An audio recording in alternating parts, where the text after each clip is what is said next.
देखिए, मुझे ना रॉन्ग प्रूव होने में बहुत मजा आता है, स्पेशली गुजराती मूवीज में।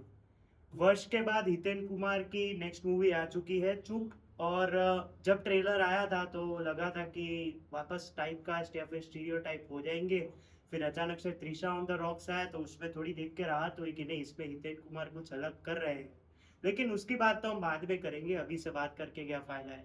तो चुप मूवी एक सस्पेंस कॉमेडी मूवी है।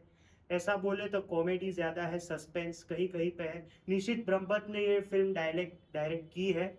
इसके पहले भी इन्होंने बहुत सारी फिल्में डायरेक्ट की है। अगर मैं एक एग्जांपल दूं तो कोई फेक बुक धमाल करके एक फिल्म आई थी, वो उन्होंने डायरेक्ट की थी। तो ये सारी जो फिल्में हैं उसमें वो माहिर है, स्पेशली कॉमेडी मूवीज का। मैंने जब उनकी जो मूवीज की लिस्ट देखी उसमें मुझे पता चला कि वो कॉमेडी मूवीज पहले बहुत बनाते थे।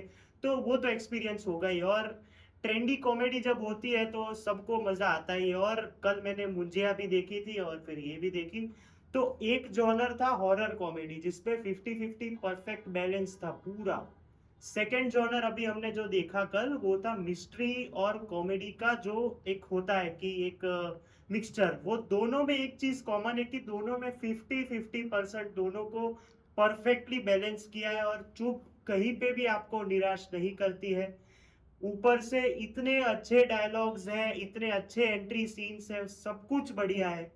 खाली थोड़े नेगेटिव पॉइंट्स है, पहले वो बात करते हैं फिर स्टोरी की बात करते हैं। एक तो है इसका बैकग्राउंड म्यूजिक बहुत लाउड है।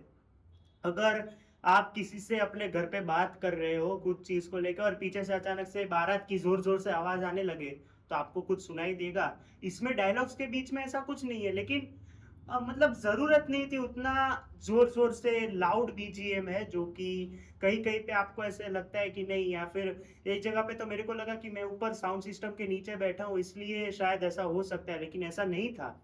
तो ये एक बड़ा नेगेटिव पॉइंट है। फिर एक अच्छी चीज जो इसमें है कि कॉमेडी के साथ साथ जो अचानक से जो इंटरवल के पहले ट्विस्ट है ना, फिल्म कॉमेडी ही है। मतलब इंटरवल के थोड़े टाइम तक, मतलब जो एक अचानक से ट्विस्ट आता है तो आपको क्लिफ हैंगर एक मिल जाता है कि नहीं अभी ये फिल्म जो है ना सीधा अभी सीरियस पॉइंट पे आएगी। और एकदम बढ़िया तरीके से जो फिल्म सेकेंड हाफ में ग्रिप पकड़ती है, तो जब तक क्लाइमेक्स नहीं आता है तो जिस तरह से फिल्म एंड होती है आप शॉक हो जाओगे। मतलब आजकल की ये जो फिल्में हैं, जगत हुई या फिर जमकुड़ी, तो चलो कहीं कहीं पे प्रिडिक्टेबल थी, लेकिन वो शॉक वैल्यू बहुत बढ़िया है। कोई भी फिल्म हो, स्पेशली इसमें वो जो एक है जो सब्जेक्ट को लिया है इन्होंने, वो मैं बोलूंगा नहीं, नहीं तो स्पॉइल हो जाएगा, मैं स्पॉइल नहीं करना चाहता। तो वो सब्जेक्ट को लेना और ऐसे तरीके से दिखाना, भले ही लाइटली हो या फिर सस्पेंस के रूप में, तो वो चीज तो अपने आप में ही एक बड़ी चीज हो गई। परफॉर्मेंसेस की बात करते हैं, हितेन कुमार सर को मैं पहले सॉरी बोलूंगा कि ट्रेलर में से मैं अभी कभी किसी चीज को जज नहीं करूंगा, स्पेशली एक कैरेक्टर को। अगर कोई एक्टर वो एक कैरेक्टर पहले करके आया हो तो वो चीज तो मेरे से नहीं होगी क्योंकि मैं रॉन्ग प्रूव हुआ हूं। इतना अच्छा ट्विस्ट था और जिस तरह से उनका काम है, उनके जो शेड्स है। एक ट्रेलर में लास्ट में एक सीन है, अगर आपको पता हो तो, ऐसे ऐसे देख रहे हैं और फिर अचानक से स्माइल करते हैं। वो सीन तो जब आता है ना भाई, क्या मतलब एकदम वो शेड्स हैं उनके, पॉजिटिव नेगेटिव जो भी है। लेकिन लास्ट में तो Hiten Kumar is the boss, सबको पता है। आकाश पंड्या, उनके साथ मेरी एक्चुअली कल बात हुई थी कि मेरे को फिल्म पसंद आई। तो उनका काम देखिए, एक चीज होती है ना कि कुछ एक्टर्स होते हैं, ऐसे होते हैं कि सीरियल से मूवीज में आते हैं फिर भी छा जाते हैं। मोहित रैना हो गए, शाहरुख खान हो गए इवन। आकाश पंड्या भी मोहित रैना वाली कैटेगरी में है कि उनको भी आगे जाके ऐसी फिल्म्स मिलनी चाहिए। चबूतरों में भी उनका बहुत छोटा रोल था लेकिन अच्छा रोल था, एक इम्पोर्टेंट रोल था। इधर भी इतना बढ़िया काम है उनका, जो फेस ऑफ है हितेन कुमार के साथ, वो देख के बहुत मजा आता है। स्पेशली जब वो मिलते हैं, फिर जिस तरह से उन दोनों के बीच में जो टेंशन आती है, वो सीन्स में तो आकाश पंड्या और हितेन कुमार एग्जैक्टली एग्जैक्ट सामने टक्कर देते हैं।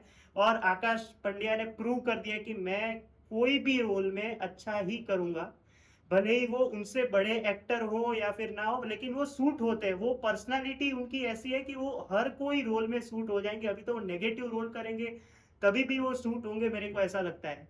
फिर है कॉमेडी, जिसने कॉमेडी में जान डाली है, हेमिन त्रिवेदी और हेमांग दवे। बॉस ये ट्रेंडी कॉमेडी वाली मूवीज़ जो होती है उसमें आपको वो कैरेक्टर जब आता है ना, जैसे कि जॉनी लीवर का कैसा था, किसी फ़िल्म में आ जाए तो आपके मुँह में हँसी आ ही जाती है। वैसा ही हेमांग दवे और हेमिंग त्रिवेदी का काम है। हेमिंग त्रिवेदी को लास्ट हमने पासपोर्ट में देखा था, अरे सॉरी शुभ यात्रा में देखा था।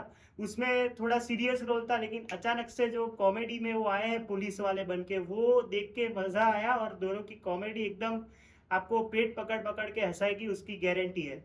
फिर हिना जयकिशन जो इस फ़िल्म में एक्ट्रेस है, उनका भी एक इम्पोर्टेंट रोल है।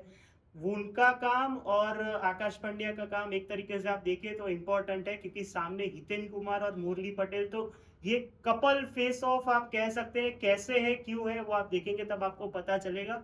लेकिन स्टोरी तो मैं बताना ही भूल गया, अभी क्यों बताऊँ? मतलब बताता हूँ, रुको। एक मर्डर हो जाता है और उसके कुछ प्राइम सस्पेक्ट्स हैं या फिर कुछ लोगों ने वो मर्डर देख लिया है। तो उसमें मर्डर करने वाले तो आपने देख लिया है ट्रेलर में कौन है। तो फिर वो मर्डर कैसे रोकते हैं या फिर वो इंसान को कैसे मतलब पुलिस के सामने रखते हैं या फिर वो क्यों कर रहा है, ये सब ये जानने के लिए आपको चुप देखनी पड़ेगी। लेकिन ओवरऑल फ़िल्म बहुत बढ़िया है, आपको कहीं पे भी बोर नहीं करेगी। निशित ब्रह्मभट्ट ने एक बहुत अच्छी फ़िल्म बनाई है। लेकिन एक कंप्लेंट है कि अच्छी फ़िल्मों को आप सबको सब सपोर्ट करना होता है, तो आप लेस स्क्रीन्स दे देते हैं।